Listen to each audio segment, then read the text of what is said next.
మీ car EMI కట్టలేకపోతున్నారా? మీ car EMI మేము కడతాం. ఈ నెంబర్కి కాల్ చేయండి. మీకు పోలీసులు, సిబిఐ, కస్టమ్స్ లేదా జడ్జిల నుండి తెలియని నంబర్ల నుండి వీడియో కాల్స్ వస్తే భయపడకండి. వారు సైబర్ నేరగాళ్లు కావచ్చు. వాటిని వెంటనే national cyber help line number 1930 ద్వారా రిపోర్ట్ చేయండి. హోం మంత్రిత్వ శాఖ జారీ చేసింది. ఈ ఆడియో మీకు ఎందుకు వినిపించానంటే ఈ రోజుల్లో ఎక్కువగా సైబర్ క్రైమ్ జరుగుతుంది. గవర్నమెంట్ కూడా మనల్ని అలర్ట్ చేస్తుంది. అంటే ఒకప్పుడు కరోనా టైంలో ఇలాంటి వాయిస్ మనం విన్నాం, కరోనాకి జాగ్రత్తగా ఉండండి అని. మళ్ళీ ఇప్పుడు మనం ఈ ఆడియో వింటున్నాం కదా. మన ముందు తోడు నీడ ఫౌండర్ రాజేశ్వరి గారు ఉన్నారు. మేడం కూడా రీసెంట్గా ఒక కాల్, సైబర్ క్రైమ్ నుంచి వచ్చిన కాల్ని అటెంప్ట్ చేశారు. తను ఎలా వాళ్ళని ఐడెంటిఫై చేశారు, వీళ్ళు ఫ్రాడ్ అని చెప్పేసి అనేది ఆవిడ మాటల్లోనే మనం అడిగి తెలుసుకునే ప్రయత్నం చేద్దాం.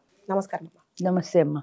మీ ఏజ్ గ్రూప్ వాళ్ళని అంటే దాదాపుగా సీనియర్ సిటిజన్స్ టార్గెట్ చేస్తున్నారు. అంటే వాళ్ళకి కాల్ చేసేసి మొత్తం డీటెయిల్ గా మీ ఆధార్ కార్డు మా దగ్గర ఉంది, తర్వాత మీ పిల్లలు ఎవరైనా అబ్రాడ్ లో ఉన్నారా, అసలు ఎవ్రీథింగ్. అంటే మీరు ఒంటరి వారు, ఇద్దరు వైఫ్ అండ్ హస్బెండ్ ఉంటే వాళ్ళిద్దరే ఉంటున్నారని తెలుసుకున్న వాళ్ళకి టార్గెట్ చేసి మీ ఆధార్ కార్డు మా ఎవరో యూజ్ చేస్తున్నారు, దాని మీద ఇల్లీగల్ యాక్టివిటీస్ నడుస్తున్నాయి అని చెప్పేసి చెప్తున్నారు. ఇలాంటి వాటిపైన ఏంటి అసలు మీ దాకా మీ దృష్టికి ఏమైనా వచ్చింది? నాకు కూడా ఒకసారి ఈ అనుభవం అయిందమ్మా. సైబర్ క్రైమ్ నాకు కూడా జరిగింది. వాళ్ళు కాల్ చేసి, ఇదే వీడియో కాలే చేస్తారు వాళ్ళు. వీడియో కాల్ చేసి ఈ సో అండ్ సో నెంబర్ మీదేనా అని అడిగారు. ఆ నెంబర్ నాది కాదు అన్నాను. మీ నెంబరు మీరు ఎవరికైనా ఆధార్ కార్డు ఇచ్చారా? నేను ఎవరికి ఆధార్ కార్డు ఇవ్వలేదు, నా ఆధార్ కార్డు నా దగ్గరే ఉంది. మీ ఆధార్ కార్డు ఎప్పుడో ఎవరికో ఇచ్చి ఉంటారు, దాంతో వాళ్ళు ఈ నెంబర్ తీసుకుని దాంతో ఇల్లీగల్ యాక్టివిటీస్ చేస్తున్నారు. మీరు బాంబే వచ్చి మాకు రిపోర్ట్ చేయండి అన్నాడు. నేను ఎక్కడ దీనికోసమని బాంబే వస్తానయ్యా, నేను ఆ నెంబర్ నాది కాదు, నాకు సంబంధం లేదు అన్నాను. అయితే వాడు మాట్లాడే పద్ధతి నాకు అనుమానం వచ్చింది. మీరెవరు, మీ పేరేంటి, మీ ఇంట్లో ఎంతమంది ఉంటారు, మీ ఏజ్ ఎంత, మీ పిల్లలు మీతోటే ఉంటున్నారా అంటే యంగ్ జనరేషన్ ఉంటే తెలుస్తుందని. 70+ అనగానే మీరు సీనియర్ సిటిజన్ అని అర్థమైపోయింది కదా, వీళ్ళని తేలిగ్గా టార్గెట్ చేయొచ్చు అనుకున్నాడు. ఇలాగ నేను అప్పుడు అడిగాను, నువ్వు పర్సనల్ క్వశ్చన్స్ ఎందుకు అడుగుతున్నావు, నువ్వు సంబంధించి కార్డుకి సంబంధించి కదా నువ్వు అడగాలి అంటే, అట్లా కాదు మేము మొత్తం ఇన్ఫర్మేషన్ సేకరిస్తా ఉన్నాడు. వాడి మీద డౌట్ వచ్చింది, కాల్ కట్ చేసేసాను. అయితే మీరు వచ్చి రిపోర్ట్ చేయాలన్నాడు. నేనేం చేయను పోన్నాను, కాల్ కట్ చేశాను. వాడు మళ్ళీ కాల్ చేశాడు, నేను ఆన్సర్ చేయను. వీడియో కాల్ చేసినప్పుడు వాళ్ళ అట్మాస్ఫియర్ ఏంటి? వీడియో కాల్ చేసినప్పుడు సైబర్ క్రైమ్ అని ఒక ఫోటో లాంటిది ఏదో పెద్దగా రౌండ్ గా వెనక కనపడేలాగా మనకి, వాడు పోలీస్ యూనిఫామ్ లో ఉన్నాడు, రెండు పక్కల ఇదేంటిది జెండాలు కనపడుతూ పెట్టాడు. అంటే మనకి షూటింగ్ కి కనపడేలాగా పెట్టుకున్నాడు అనమాట. ఈ అట్టహాసం చూసి నాకు అనుమానం వచ్చింది. ఏ ఆఫీస్కి వెళ్ళినా రెండు పక్కల జెండాలు ఉంటే జెండా చిన్న టేబుల్ మీద ఉంటుంది అంతే. ఇది చూసేటప్పటికి నాకు ఏదో సీన్ క్రియేట్ చేసినట్టు అనుమానం వచ్చింది. అనుమానం వచ్చి నువ్వు ఫ్యామిలీ గురించి ఎందుకు అడుగుతున్నావు అని అనేప్పటికీ వాడికి కోపం వచ్చింది. అయితే మీరు బాంబే వచ్చి రిపోర్ట్ చేయాలన్నాడు. నేను చెయ్యను పోని కట్ చేసేసాను. మళ్ళీ చేశాడు కానీ నేను ఎత్తలా. వెంటనే తోడు నీడ వాళ్ళందరినీ అలర్ట్ చేశాను, ఇలాగ పెట్టి ఇలాంటి సైబర్ క్రైమ్ వాళ్ళు చేస్తారు, మీ కార్డు పోయిందనో అదనో ఇదనో, ముఖ్యంగా మీరు చాలా జాగ్రత్తగా ఉండాలి, అలాంటి వాటికి ఆన్సర్ చేయకండి అని మా వాళ్ళందరినీ అలర్ట్ చేశాను. వాళ్ళు సీనియర్ సిటిజన్స్ని ఎక్కువ టార్గెట్ చేస్తారు, ఎందుకంటే మీ ఏజ్ గ్రూప్ వాళ్ళకి టెక్నాలజీ తెలుస్తుంది, డౌట్ పడతారు.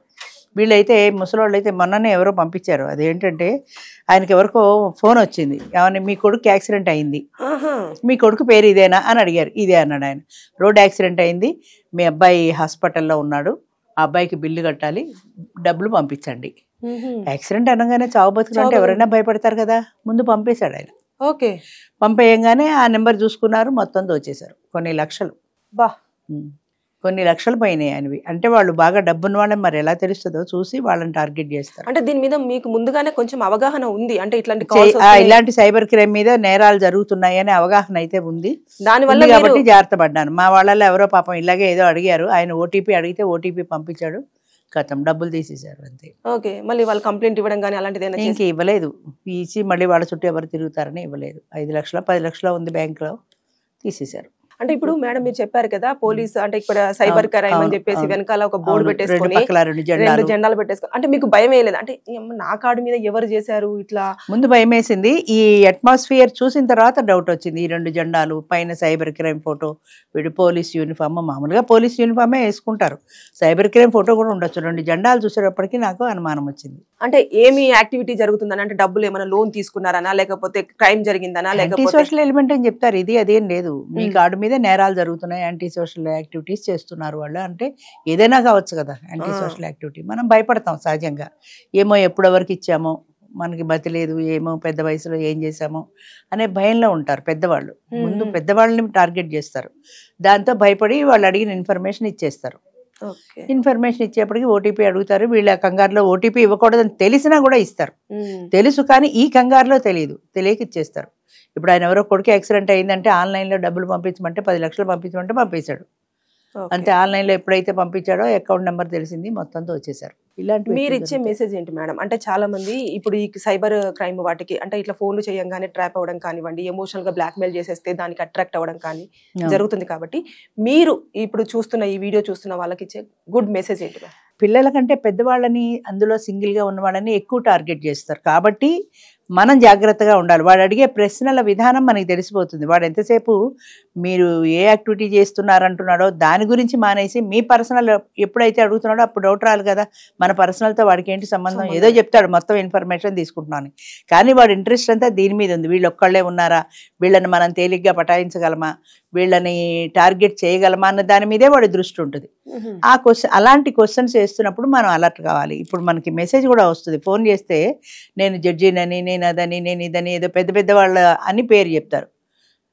లేదా నేను ఎస్పీని మాట్లాడుతున్నాను, నేను డిఎస్పీని మాట్లాడుతున్నాను అప్పటికి పోలీస్ అనగానే సహజంగా జనం భయపడతారు. ఎగ్జాక్ట్లీ. భయపడేటప్పటికీ వీళ్ళకి ఆ కంగారులో వాళ్ళకి తెలిసిన విషయమే సైబర్ క్రైమ్ జరుగుతోంది, ఇలాంటి ప్రమాదాలు ఉన్నాయని తెలిసినా కూడా ఆ కంగారులో బ్రెయిన్ పనిచేయదు వాళ్ళకి.